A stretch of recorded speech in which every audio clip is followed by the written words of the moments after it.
Vamos a tener una palabra de oración nuevamente. Padre Celestial, amados Señor, damos gracias por tu palabra, Señor, que en este momento, Señor, nos presentamos delante de ti para que a través de ella, Señor, encontremos el conocimiento y también, Señor, encontremos la madurez que estamos necesitando para entender tus propósitos. Damos gracias, Señor, por tu pueblo aquí reunido, más aquellos que juiciosamente se han conectado por este medio que has permitido para uso de tu iglesia, para extender tu palabra aquí por Zoom. Te damos las gracias, Señor, en el nombre de Jesús. Te ruego, Señor, que nos des el entendimiento de comprender, Señor amado, en tu verdad, en tu escritura, en tu palabra, Señor bendito, tu gran propósito para la iglesia. Te lo pedimos en el nombre de nuestro Señor Jesús. Amén. Hebreos capítulo 5, versículo 14. Y es algo interesante, hermanos, porque tiene que ver también con lo que ustedes ahora, en este momento, todos nosotros, estamos asumiendo la responsabilidad, yo lo llamo la gran responsabilidad, de entender algo que el Señor ya ha dispuesto para su iglesia. Algunos han querido enseñar de alguna manera errónea, y lo han enseñado y han confundido a muchos hermanos, de que solo algunos privilegiados, algunos como bendecidos, pueden llegar a conocer los secretos de Dios. Pero la palabra en Efesios que hemos visto como introducción, nos enseñan también, amados hermanos, que este secreto del cual Pablo habla, el misterio que Pablo habla, es dado a todos aquellos los que creemos. O sea, ustedes, si no lo sabían antes, sépanlo ahora, o si tenían una idea, confírmenla en sus corazones. Somos el depósito para el cual el Señor muestra en verdad el deseo de revelarnos algo grandioso que ha estado oculto. Dice la Escritura, algo oculto, y eso está en Efesios capítulo 3, que Pablo revela, Pablo muestra. ¿Cuál es ese misterio? Y ese misterio está en Efesios, ya vamos a Hebreos, en Efesios capítulo 3 lo voy a leer, que dice que este es el misterio, dice, y de aclarar que los gentiles, porque Pablo habla en Efesios capítulo 3, versículo 1 al versículo 13, dice, uno de esos misterios es que los gentiles, o sea nosotros, somos coherederos y miembros del mismo cuerpo y copartícipes de la promesa en Cristo Jesús por medio del Evangelio. Así que si hemos creído en el Evangelio, amados hermanos, dice aquí la Escritura, llegamos a ser coherederos y miembros del mismo cuerpo. Ese es el secreto que Dios quiere hacernos partícipes y por los cuales nuestra fe va a ser reafirmada. En realidad sería imposible que nuestra fe no adquiera fuerza y madurez si no entendemos esta verdad. Por eso me remito a Hebreos capítulo 5, versículo 14 como introducción también de este tema. Dice Hebreos 5, 14, pero el alimento sólido es para los que han alcanzado madurez. ¿Para qué? Para que los que por el uso tienen los sentidos ejercitados en el discernimiento del bien y del mal. Hermanos, esto es el concepto que Dios trae para nosotros hoy, ¿no? Alimento sólido. Esto en verdad no es cualquier clase de evangelismo o de reafirmación de las primeras verdades, sino algo mucho más profundo y realmente eterno. Eso es lo que debemos entender, la eternidad de este concepto. Y por eso en Hebreos dice el apóstol también que esto es alimento sólido entregado para aquellos que han alcanzado madurez. Nosotros ya tenemos en cierta manera que estar en un crecimiento como creyentes, ya que estamos adquiriendo madurez, ya no somos niños. Entonces eso nos va a permitir ejercitarnos en el uso, dice aquí, en el uso de nuestros sentidos para entender lo bueno y lo malo. Estamos recibiendo mucho concepto en el mundo hoy día. Internet es una bomba continua de conocimiento y de información. Estuve bobeando, porque en realidad no es que me interese, no lo haría, se lo quiero aclarar también, ¿no? Estamos entrando a entender algo de los conceptos de la inteligencia artificial. ¿Cómo va a afectar eso a la iglesia? Pues va a ser muy peligroso, porque cualquier pseudomaestro puede decirle a una de esas programas de inteligencia artificial, prepárenme un mensaje sobre este tema. Y ya lo he hecho, y la inteligencia manda el bosquejo. Fácil sería, ¿no? Tan interesante, no me relajo. Entonces, ya que tengo responsabilidad el domingo, yo el sábado o el viernes pido a la inteligencia, sáqueme este mensaje, ella me da un texto y a partir de ahí desarrollo un mensaje para la iglesia. Eso es pecado, para mí sería pecado. El Señor quiere que vayamos directamente a la Escritura. Estos medios son como un apoyo para información, mas no un apoyo como edificación o como que reemplace la tarea del maestro, ¿cierto? Sería muy fácil, no caigamos en esas trampas. Entonces, vamos a recibir ahora alimento sólido. Y quiero comenzar preguntándoles a los hermanos, ¿dónde se menciona por primera vez la palabra iglesia? Ya lo vimos en las clases, en las dos jueves anteriores. ¿Dónde se menciona por primera vez la palabra iglesia? Está en uno de los evangelios, realmente es el único evangelio donde menciona por primera vez la palabra iglesia. Es uno de los evangelios. No es Marcos, no es Juan, no es Lucas, es el que quedó. Mateo, muy bien, buena respuesta, ¿sí ven? Mateo capítulo 16, versículo 13 al 20. En el contexto que el Señor habla, comienza desde Mateo capítulo 13, cuando empieza a hablar de la semilla en los corazones. A partir de ahí se desarrollan principios que son aplicables a la iglesia. Desde Mateo capítulo 13 hasta Mateo capítulo 26, 27, todos esos conceptos, principios, figuras, tipos, son dados para nosotros. Tenemos que sacarlos bien y saberlos aplicar también. Hay que tener mucho cuidado. Pero, como decía el mismo Señor Jesús, yo les hablaré por parábolas, pero solamente aquellos que han sido en verdad escogidos entenderán. Y ustedes, hermanos, estamos llamados, nosotros los que estamos acá, estamos llamados a entender esta verdad. Muy bien. ¿Por qué menciona Jesús la palabra iglesia? ¿Me pueden decir un concepto ahí rápidamente? ¿Por qué menciona Jesús la palabra iglesia aquí en Mateo 16, versículo 13 al 20? Hay un contexto, pasó algo, y él comienza con una pregunta, ¿se acuerdan? ¿Cuál fue la pregunta? Tranquilo, pueden buscar, les dejo porque Mateo en las próximas clases vamos a ser más participativos. Si bien este grupo así tan interesante que hay hoy, vamos a subdividir en grupos y a tomar lecciones o a llenar algunas hojitas de conocimiento. ¿Por qué Jesús menciona la palabra iglesia? Él empezó con una pregunta, ¿se acuerdan? Mateo capítulo 16, versículo 13. ¿Quiénes dicen los hombres que soy? ¿Quiénes dicen los hombres que es el Hijo del Hombre? Muy bien, Elizabeth, gracias por participar. ¿Quiénes dicen los hombres? Esa es la primera pregunta que el Señor nos va a hacer a nosotros. ¿Quiénes creemos nosotros que es Jesús? ¿Verdad? Jesús, ¿de qué manera dirige nuestra congregación? Las sectas y además las falsas religiones, el Islam, menciona el Islam y menciono otras más, tienen a Jesús más que como Dios, como qué, un simple hombre o un profeta, nada más. Nosotros tenemos que entender, hermanos, esa es la base de nuestra salvación. Y Pedro hace una declaración, ¿no? ¿Quiénes dicen los hombres que soy? Sus discípulos dijeron, algunos creen que eres Juan el Bautista, otros creen que son Elías, pero salta Pedro y dice, inspirado por Dios, ¿qué dice Pedro? En Mateo capítulo 16, versículo 16, tú eres el Cristo, el Hijo del Dios viviente. Y eso relaciona ya de una vez dos conceptos que debemos tener muy claro en nuestra relación de iglesia. Jesucristo se humanó. Eso no lo separamos, ¿no? Algunos separan la humanidad, otros separan la divinidad. No, nosotros la consideramos como una sola, en verdad, y el Señor supo controlar perfectamente en algunos momentos su divinidad sobre su humanidad, ¿no? Por ejemplo, tenía hambre, fácilmente pudo haber hecho como Satanás dijo, ay, di que esas piedras se conviertan en pan. Pudo haberlo hecho, pero no lo hizo. Él humanamente se sometió o estuvo sujeto a muchos aspectos, casi todos los aspectos de nuestra condición humana. Fue tentado según nuestra semejanza, pero sin pecado. Sufrió dolor, sufrió angustia, tuvo sed, tuvo hambre, tuvo sueño, tuvo cansancio. Pero cuando fue el momento de usar su divinidad, la usaba también. Convertir el agua en vino, sanar enfermos, sacar demonios, ¿verdad? Entonces Jesús, Pedro da una declaración como Jesús, el Cristo, el Mesías, pero también lo relaciona como el Hijo del Dios viviente. Juan capítulo 4 habla de la samaritana, cuando fue a su pueblo y les habló, miren, este hombre me ha dicho lo que soy. Y el Señor les habla la verdad y todos reconocen, tú eres el Cristo, el Hijo de Dios, ¿verdad? Entonces, ¿dónde se menciona por primera vez la iglesia como un cuerpo? Son 3 o 4 preguntas que tengo. Todo esto, Jesús menciona la palabra iglesia basado en la declaración de Pedro, ¿no? Porque dice, bienaventurado eres Jonás, bienaventurado eres Carlos, bienaventurados somos nosotros, porque no te lo reveló carne ni sangre, sino mi Padre que está en los cielos. Nosotros, esto significa también o tiene que ver con nuestro nuevo nacimiento, lo que recibimos del Espíritu Santo, del Espíritu de Dios, porque solamente con el poder divino es que podemos entender esto, hermano.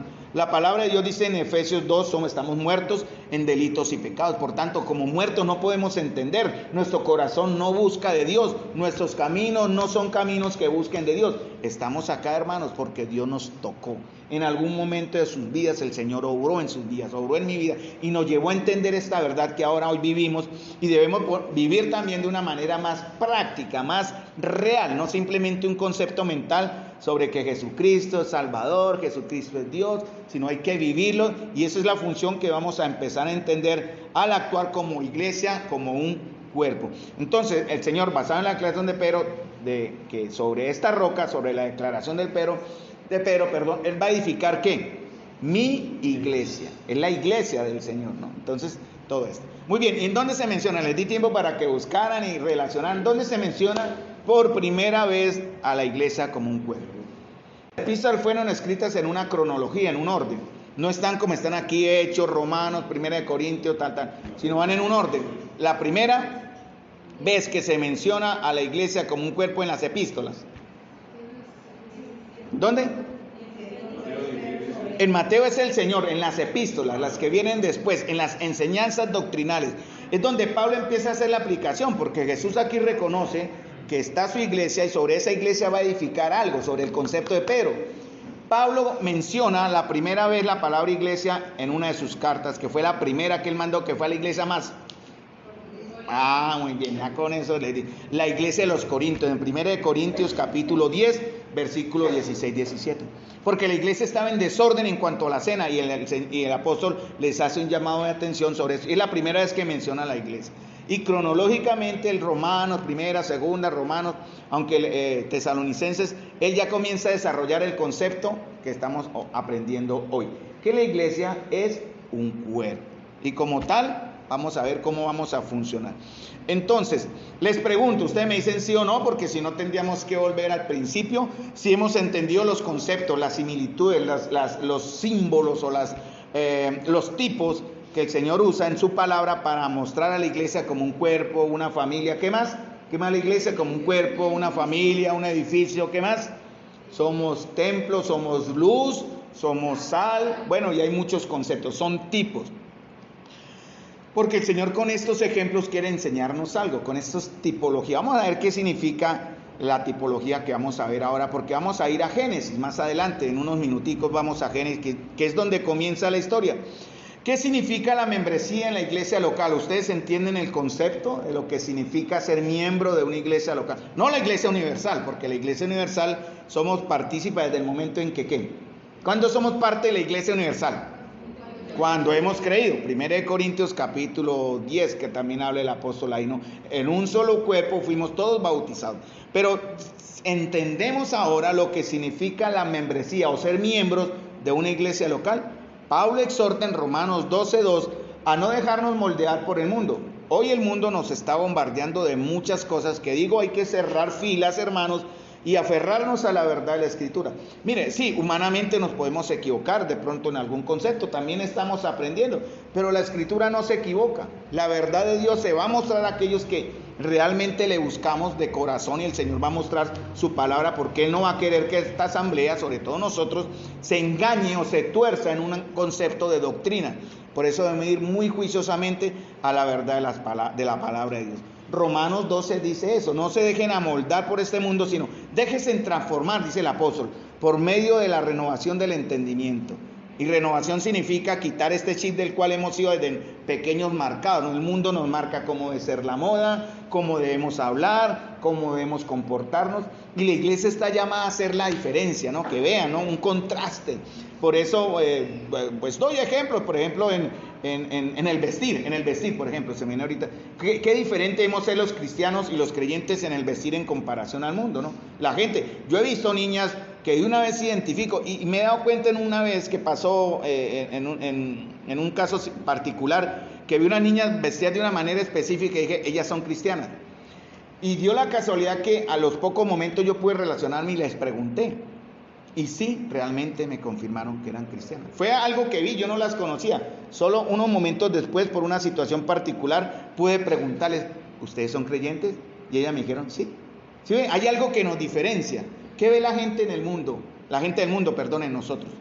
Si no nos pueden diferenciar por nuestras palabras, ¿de qué nos pueden diferenciar? De pronto por nuestro vestir, ¿no? O nuestra ropa, que debe ser el adecuado, no el que se impone en la iglesia, ¿no? Hay congregaciones que imponen modas. La iglesia no está llamada a imponer modas, sino que la palabra de Dios dice que el ornato y el adorno de la mujer debe ser el que nace del corazón. Y ese es un contraste que vamos a aprender también. Entonces nos vamos a proteger, renovando nuestro entendimiento del ataque cultural o intento cultural, social e individual de este mundo de permearnos, contaminarnos y moldearnos. No está mal, hermanos, cuidarnos.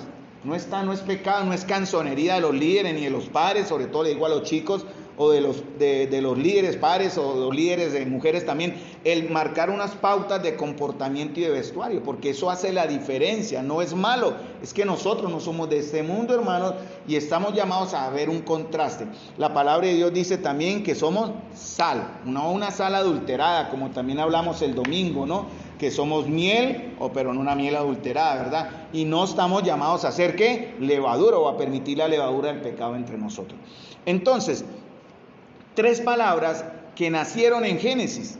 Y esas 3 palabras, si ustedes prestan atención a través de lo que es, vuelvo y repito, lo cultural, lo social, la educación está basada en esos 3 conceptos. El concepto del mundo está basado en esas 3 palabras. El mundo se desarrolló a partir de esas 3 palabritas. Y es, primero, tenemos una generación individualista, ¿no? La autoridad final reside en el individuo y en nadie más. Es por eso que se habla de ¿qué? Del libre desarrollo de la personalidad. No lo toque, ¿verdad? Porque esa personita, si es un chico que está creciendo en su madurez, tiene derecho a que o tiene libertad en el desarrollo de su personalidad. Y el mundo ya está enseñando, por ejemplo, en el aspecto sexual, el niño no se puede determinar como hombre y mujer hasta cierta edad.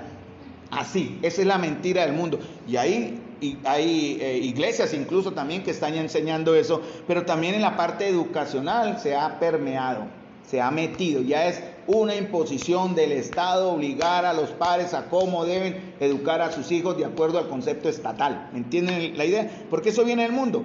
Satanás empezó esa idea en el jardín del Edén, ¿no? No moriréis, sino seréis como Dios. Haga lo que usted tiene el derecho, ¿verdad? Y eso es lo que el mundo nos quiere enseñar, ¿no? Cada cual tiene derecho a decidir lo que está bien y lo que está mal. En cierta manera sí, pero si usted es un creyente se tiene que regir al concepto de lo bueno y lo malo que Dios da en la palabra, ¿no? No a la líder dama o al líder caballero o a sus pares, sino al concepto de la palabra. Entonces, el individualismo, hay 2 conceptos de verdad que hay que tener mucho cuidado, hermanos. El individualismo y el colectivismo. Y me explico. El individualismo coloca los intereses del individuo, de la persona, por encima de los del grupo. Y el colectivismo, que algunas iglesias están viviendo, pero no esta, es que las necesidades del grupo prevalecen sobre las de cada persona. ¿Sí? Eso es lo que dice el colectivismo. Y se ha metido en las iglesias el colectivismo, que es todo el grupo marca en realidad cómo la persona debe actuar o vivir, y eso no debe ser así. El concepto de la iglesia como un cuerpo está basado en los conceptos del mismo Señor, ¿verdad? Del mismo Señor, de lo que somos individuales acá, estamos desarrollando un carácter semejante al de Cristo, estamos madurando un carácter semejante al de Cristo, y obviamente la iglesia debe vivir de acuerdo al concepto que la misma palabra da. ¿Sí me entienden la idea, no? Colectivismo, algunos bien como que todo lo que el grupo decide tienen que prevalecer sobre de cada persona. Entonces, el individualismo se centra en hacer lo que sea mejor para mí, ¿verdad? Independientemente del efecto que pueda tener sobre el grupo. Si usted es un creyente individualista, no cabe acá, porque en el concepto de cuerpo tenemos que ver cómo funciona cada uno en particular en el mismo cuerpo. No es hacer lo que usted quiere. Yo me he visto como me da la gana, dirán algunos. Si tomamos ese ejemplo, que es el primero que se me viene, o yo hablo, yo actúo como quiero. No, hermanos, estando en una membresía ya, sujetos a un orden divino también, que está en la Escritura, en una iglesia sana, no debe ser así. Y el colectivismo se enfoca en hacer lo que sea mejor para el grupo, entre comillas lo coloqué, sin tener en cuenta los efectos que pueda tener sobre las personas dentro del grupo. Por eso hay iglesias que han marcado en la forma de vestir, ¿no? Se visten así y así. Y si usted no se viste así, Es un problema, es una disciplina. ¿Sí me entienden? Yo conozco grupos y miembros de esos grupos que me hablan también, por ejemplo, por ejemplo, hay un grupo que se llama Dios es Amor, diagonal 15, no, carrera 15 con 24, ahí está la iglesia. Y el hermano Jesús, creo que se llama el hermanito, él me comentaba, mire hermano, el pastor es uno que enseña sobre santidad. Y el tema de nuestra iglesia es santidad. Y yo veo, pero hermano, llevo a las hermanitas que vienen con su faldita, todas hermosas, bien, porque aquí la santidad obliga a que todo cerrado y la falda hasta el piso. Pero yo las veo salir y a la vuelta de la esquina, ¿qué están haciendo? Se están quitando la falda y están en el pantalón. No está mal usar el pantalón, obviamente, pero es la hipocresía en la cual son obligadas a vivir por causa de ese colectivismo, y eso está mal. Todo debe ser de corazón. Por eso, por ejemplo, otro caso, el ejemplo del velo. Se enseña el velo, pero hay que la persona ser consciente del uso del velo, lo que significa para usarlo. No es obligatorio en ese aspecto. El uso del velo en la Biblia no es una obligación, es una manera de dar testimonio, y son ejemplos que se me vienen en estos casos que estamos hablando. Entonces, hermanos, el individualismo, por eso muchos cristianos no les gusta reunirse, porque son individuales, ellos quieren desarrollarse afuera. Yo no voy al grupo de oración, ¿para qué? Puedo orar acá, que es una verdad, pero Dios nos manda a reunirnos para orar.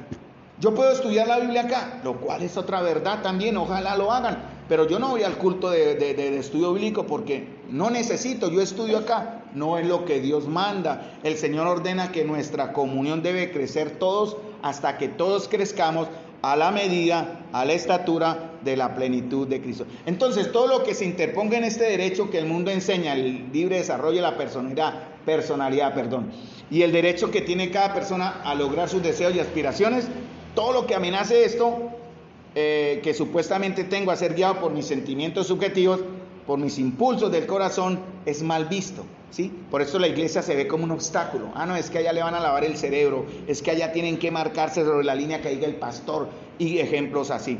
Entonces, hermanos, nuestra motivación para servir a la iglesia no es para beneficiar a la iglesia como un colectivo. Nuestro servicio agrade ¿a quién? Al Señor, ni a los demás de la iglesia, no, yo estoy llamado aquí para agradarlos a ustedes, sino para agradar a mi Señor. Muy bien, Hebreos 13:16, ¿qué dice? Y de hacer el bien y de la ayuda mutua no os olvidéis, porque de tales sacrificios se agrada Dios, ¿verdad? De la ayuda mutua y de hacer el bien no os olvidéis, porque de tales sacrificios se agrada Dios. Segundo punto, no solamente tenemos una generación individualista o creyentes individualistas, sino creyentes que no están con la autoridad. O sea, hay una norma, hay un concepto. Hoy en día todo lo que vemos, esa explosión, ese estallido social supuestamente que mueve. En el Ecuador han tumbado varios presidentes por causa de estallidos sociales, ¿verdad? Y el estallido social es la voz del pueblo manifestando. Está bien, si Dios lo permite, pero en la iglesia no hay estallidos sociales, hermanos. Al ser usted parte de una congregación y de una membresía, está sujeto a un concepto de autoridad que está en la misma palabra, porque lo que es antiautoritario, por eso el demonio o Satanás le dijo a la mujer: no moriréis, ¿verdad? Porque el día que él comamos morir, no moriréis. Hay en contra de Dios, usted tiene derecho a ser libre. Ahí fue donde viene el pecado, que es lo que ha marcado la vida del hombre a través de los tiempos hasta el día de hoy. O sea, predomina la influencia de Satanás para rechazar la autoridad. Él busca el caos, él no es orden, nunca será orden. Por eso la iglesia, aunque suene un término un poco cliché, pero es un término bíblico en verdad. Dios no es un Dios de confusión, sino de orden. Así es fácil. ¿Y el orden significa qué? Cuando dice Dios orden, es un orden, no es un desorden. Cada uno entiende el concepto, pero tiene que ir sujeto a la verdad del Señor.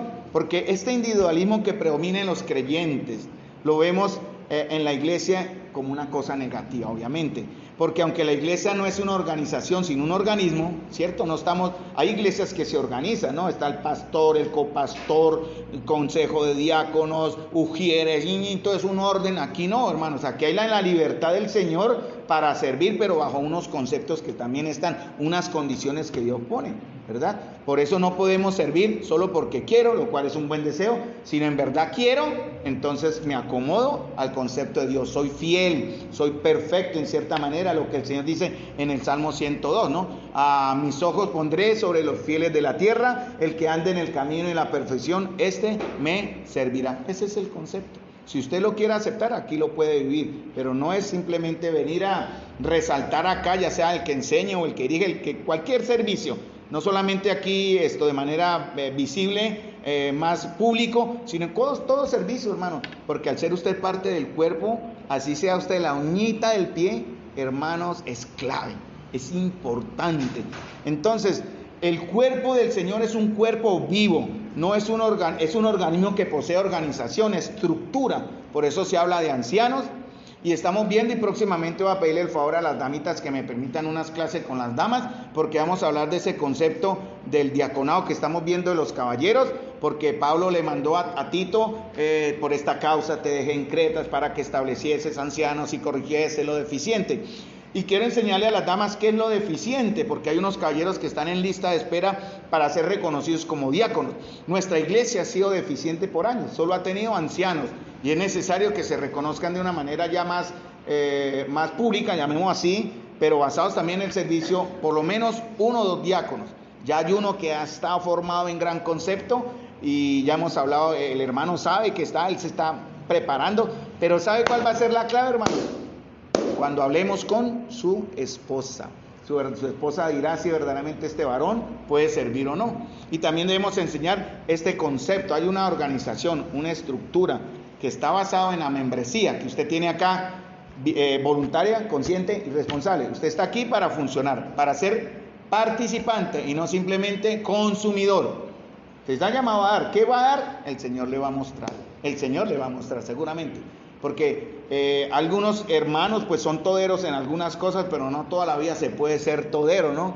Como dijo una hermana que me vio por allá el domingo antepasado, una regadita ahí de café o algo de regó. Dijo, ay, el hermano lo hace todo. Y dije, claro, yo soy la Zoila. Zoila, ¿no? Zoila. Pero no lo dije con ironía y con sorna. Yo soy como la Zoila, ¿no? Soy el que barre, pero cualquiera lo puede hacer. Una vez hice el experimento en un culto, eso hace algunos años, que conscientemente solté un papel que era visible en mitad de la reunión. ¿Saben cuántos lo recogieron, hermanos? Al final de la reunión, estando en la predicación, nadie. El papel ahí, eso resaltaba en el papel. Hermanos, no es necesario que hermano encárguese del aseo, no hay que hacer eso. Hay unas hermanitas que han venido de manera voluntaria, mire, aquí han colaborado muy eficientemente en hacer algunas labores y no lo han dicho así público. Han venido, hermanos, queremos venir y queremos de esa manera ayudar a la hermanita Marta, o bueno, en lo que podamos todos ayudarnos, eso no es solamente por nosotros. Y hay muchas tareas donde nos hemos podido entonces ayudar a crecer y desarrollarnos espiritualmente para ser semejantes a nuestro Señor. Somos un cuerpo vivo, no solamente organizado, no organización, por eso nosotros volvemos al concepto, lo vuelvo a recordar, de no ser denominación. Nosotros no somos denominación, ¿verdad? Quiero aclarar eso. No existe una denominación de hermanos en Cristo en algún lado, sino somos el grupo de los hermanos, nos conocen así, ¿no? ¿Cómo comenzó nuestra historia? Pueden consultar en internet, también hay documentación aquí. ¿Cómo comenzamos a funcionar como unos hermanos que nos reunimos, como ahora, en nuestras casas, para entonces conocer del Señor? Dice Hebreos 13:17, obedeced a vuestros pastores y sujetaos a ellos, porque ellos velan por vuestras almas como quienes han de dar cuenta, para que lo hagan con alegría y no quejándose, porque esto no es provechoso. Y el tercer concepto, no solamente que hay creyentes que son individualistas, hay creyentes que van contra la autoridad, que les gusta ponerse a la autoridad establecida por Dios, sino también hay creyentes que son o que viven una vida de consumismo. Eso ya lo vimos, ¿no? El individualismo y el consumismo traen una fobia al compromiso, porque los miembros, los que viven este concepto, solo vienen pasivamente cada domingo a recibir lo que se les ha dado, ¿sí? Reciben palabra, pero que en vez de asistir para ser equipados, como estamos haciéndolo ahora, con el propósito de poder ministrar a otros, mejor a otros, solo vienen a recibir. Ojo, está bueno recibir, y felicito a quienes están recibiendo, a quienes están preparando en sus casas. Los cursos Emmaus son, Silvia está estudiando, preparándose también, y los que se están preparando los domingos en las tardes también. Está muy bien, los felicito, y eso es gloria al Señor, eso es un deseo del Señor, pero todo ese conocimiento, hermanos, tienen que ponerse en función del desarrollo de la iglesia, porque si no, ¿qué seríamos? Estudiantes de consumo nomás, recibo. A mí me gusta, yo por muchos años fui un consumidor del evangelio, yo leí y me encanta leer, pero llegó el momento en que el Señor me enfrentó y todo lo que recibió, ¿qué? Oiga, de verdad, bueno, eso ha sido un proceso y un paso. Entonces el Señor, cuando la iglesia no se adapta a mis preferencias personales, ¿qué hacen estos creyentes consumidores? Se van y se van para otra iglesia. Y el problema sigue rodando, ¿verdad? Optan por congregarse en otro lugar. Y es interesante, hermanos, es increíble cómo los creyentes o los cristianos de hoy cambian de iglesia con la misma facilidad con la que cambian de supermercado cuando las ofertas no están. Aquí es más caro, aquí es barato, pues me voy al más barato, ¿cierto? Como aquellos creyentes que usan, en lugar de usar el taxi, usan Cabify o el Uber, ¿no? Es lo mismo, aunque yo uso InDrive y todo, pero es para completar mi trabajo. Hermanos, tenemos que comprometernos, esa es la idea de esta serie de estudios, llegar al final, y si el Señor nos permite, nos abre el entendimiento, mis amados hermanos, empezar a comprometernos. Por eso, lo que hemos visto estos meses, el estudio de Marcos, capítulo 6, 13, 6, 7 al 13, sobre los grupos, lo que estamos viendo con caballeros de diáconos, lo que estamos viendo en este tema, tiene que ver en su totalidad con este concepto de aprender, de entender, de vivir, que somos un cuerpo. Hermanos, así usted no lo cree ahorita, porque el enemigo tal vez lo tenga un poquitico enredado aquí, pero usted es muy importante, es clave, ¿verdad? Y por eso a veces llegamos a sus casas para animarles, para exhortarles, para decirles, vea, algunos creyentes se han quedado atrás, ¿no? Como que no soy importante. No, cada vez que falta alguien hay que estar pendiente, llamar a los que no vienen, irnos a visitar, orar por ellos. Hermanos, hay tanto trabajo, porque somos un organismo vivo, no simplemente organizacionalmente estructurado para que los que están arriba hagan y nosotros entonces recibimos. Entonces, hemos sido una generación que quiere beneficios sin responsabilidades. Así desafortunadamente es. Por eso es que hoy día, cuando se mencionan, por ejemplo, las parejas que se forman, muchas parejas han llegado acá que llevan ya años de unión, pero ¿cómo empiezan ellos? En unión libre. Por eso aquí los motivamos, no hay que seguir en unión libre, porque saben una cosa, hermanos, el Señor no vive con nosotros en unión libre, Él quiere un orden, y quiere el orden correcto. Siga lo que la ley dice, organice en ese aspecto para que pueda dar testimonio de fe. Y hay muchos aquí en la comunión que han arreglado esos asuntos de su vida de una manera efectiva y real, testimonial, ¿no? No está mal, está bien que usted conoció al Señor y por años usted ha vivido en un concepto de pacto matrimonial, sin casarse, entre comillas, ante la ley. Quiero aclarar eso, ante la ley, ¿no? Porque el que casa es el Señor. Por eso este sábado les invito a la reunión de pareja, ¿no? Aunque el tema, solo van a venir las parejas, los matrimonios, aclaro, porque el tema en realidad es muy, como dijo el hermano, bueno, es muy bueno porque está en la Biblia, obviamente, pero es ya muy íntimo, va a tratar temas muy íntimos. No sé si llamarlo pesado, va a hablar el hermano sobre la sexualidad en el matrimonio. Yo no uso términos pesados, vamos a ver, hermano, cómo lo organiza, pero hermanos, estamos para aprender en ese concepto. Él hizo una encuesta, ¿no? Y el 70% de los que mandaron la encuesta, 70% de los hermanos pedían que se les hablara sobre ese tema, y él va a hablar de ese tema, el hermano Jorge Pinzón. 20% pidieron hablar sobre los hijos, un 10% sobre economía, ahí está el 100%. Pero él me dijo, la mayoría pidió esto, voy a preparar sobre esto. Entonces, hermanos, hay muchos en la iglesia que desafortunadamente quieren vivir en unión libre, sin compromiso con el Señor. Yo amo a Jesús, pero no lo suficiente para comprometerme con un grupo en particular de creyentes, llamarlos incondicionalmente. No, el Señor no nos llama a esto. Entonces espero que el Señor esté orando en ustedes y en todos nosotros a involucrarnos de una manera personal a la membresía de una iglesia. No, por ahí leí una frase de Paul Washer, creo que Paul Washer, que lo dijo, que no busques una iglesia más cerca de tu casa, creo que lo dijo así, sino busques una iglesia lo más cerca a la palabra, porque fácil sería, me acuerdo cuando iniciamos acá, cuando nosotros comenzamos acá cultos y habían ciertas diferencias con el otro grupo vino y nos montó una iglesia al lado. Ya era increíble empezar cultos acá y al del lado cantando también. Eso no era una competencia, nos toca decir, hermanos, ¿qué pasa? No, no es correcto, no es bueno. Al final dejaron de hacerlo, pero es que era como ese tira. No, hermanos, somos parte de una comunión y aquí empezamos a desarrollarnos. De igual manera, algunos miembros se podían haber pasado a la iglesia vecina, y eso en qué hubiera cambiado las cosas, en nada, porque si no hay compromiso, el mismo problema va para allá. Entonces, trabajando con los que estamos acá, vamos a entender lo que esto va a significar. En el tiempo que me queda, dice en Efesios 3:1 al 16, Pablo, ya lo dije, comienza a explicar el misterio ya revelado a la iglesia. Pero primero tenemos que entender que somos un cuerpo. También debemos entender nuestra relación con Cristo. Y de la iglesia, ¿cómo? ¿Qué dice Efesios 5? Que la iglesia es ¿qué? La esposa de Cristo. Para entender el concepto de cuerpo, hay que entender primero el concepto de esposa. ¿Por qué el Señor llama a la iglesia esposa? Bueno, porque hay muchos tipos, muchas enseñanzas que vamos a aprender de ahí. De tal como debe ser un matrimonio, lo más real en la fe de creyentes es el concepto de pacto entre Cristo y nosotros como iglesia, ¿verdad? Como iglesia. Entonces a la iglesia la llama la esposa. Es importante esto, hermanos, y ojalá podamos mentalizarnos y no solamente mentalizarnos como hacernos una idea consciente, sino entenderlo en el corazón, el gran privilegio que tenemos, amados, de ser parte de la iglesia del Señor y también de ser llamados su esposa. Así, su esposa.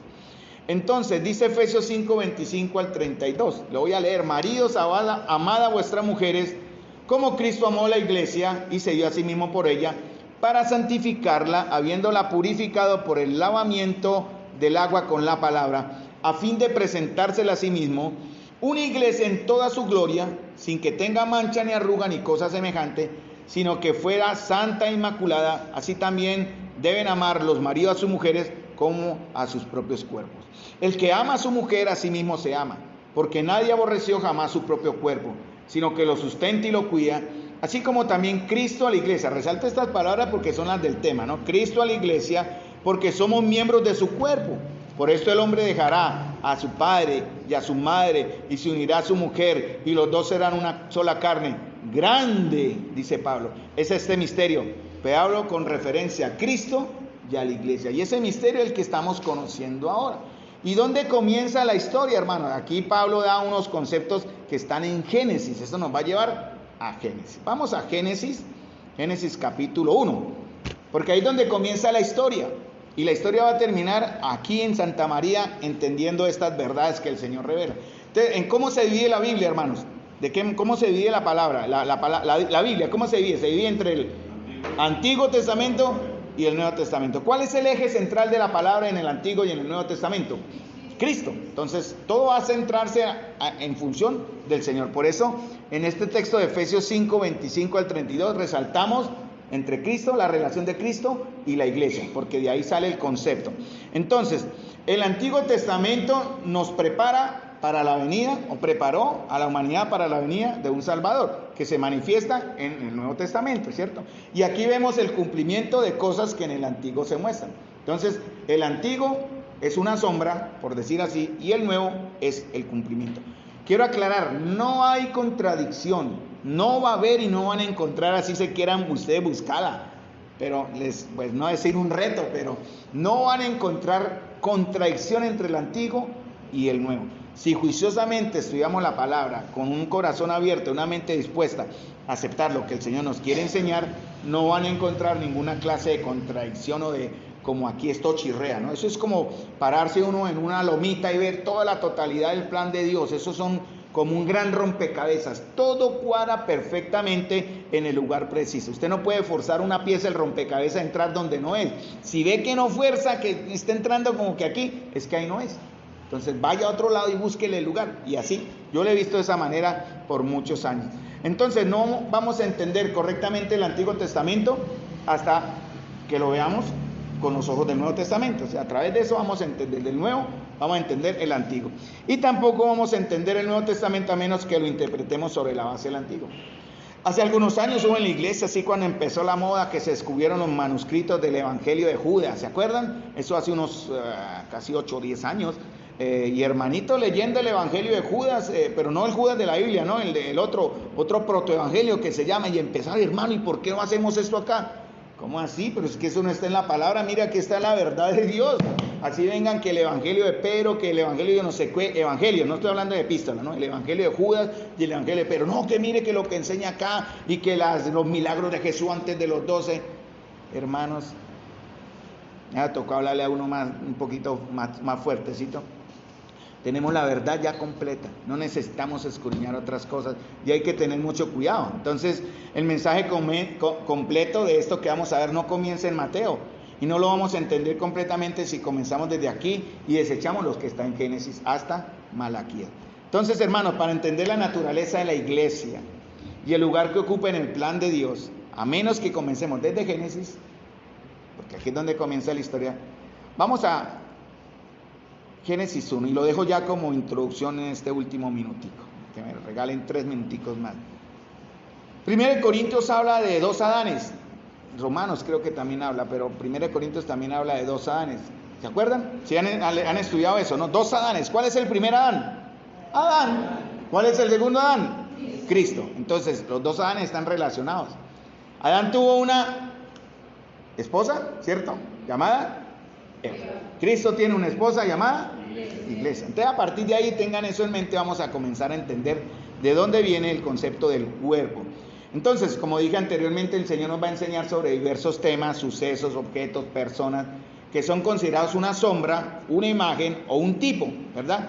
Todo ello con la finalidad de dar a conocer una gran verdad, tanto en el Antiguo como en el Nuevo. Entonces, por ejemplo, Colosenses 2, 16, 17 dice: que nadie os juzgue en comida o en bebida, en cuanto a días de fiesta, luna nueva de reposo, todo lo cual es sombra de lo que ha de venir, pero el cuerpo es de Cristo. O sea, Pablo aquí habla en Colosenses sobre aquí nadie está para cumplir o no cumplir días sabáticos y cosas así, porque todo eso es una ¿qué?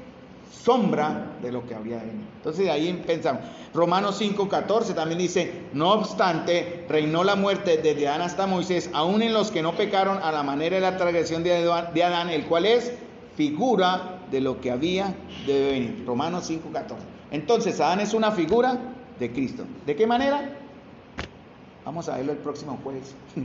Si ustedes me acompañan, les dejo ahí como la buena telenovela, que quedan ustedes mordiéndose las uñas.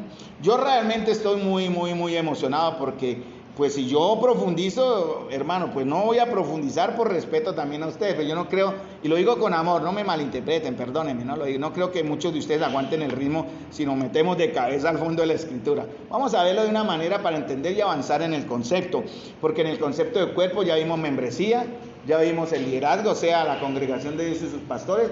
Vamos a ver el concepto de la iglesia como un cuerpo, vamos a ver el concepto de las ofrendas, vamos a ver el concepto de los dones, y esos temas se tienen que tratar en su tiempo. Entonces, Adán es un personaje histórico, real, que es una prefigura, una figura de Cristo.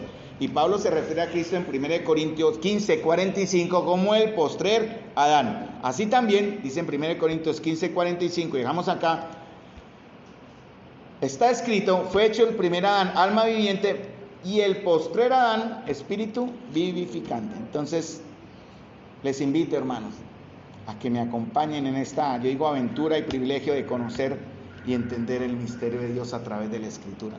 Les invito para que el próximo jueves me estén acompañando, o sea, presencial. Mire, qué buen grupo los que están hoy acá, pero sin demeritar a los que se conectaron también allí en Zoom. Damos gracias al Señor por quienes han hecho también el esfuerzo de venir aquí presencialmente, pero también los que están allá por diversas circunstancias de trabajo. Bueno, Señor sabe. Hermanos, vamos a terminar con una palabra de oración.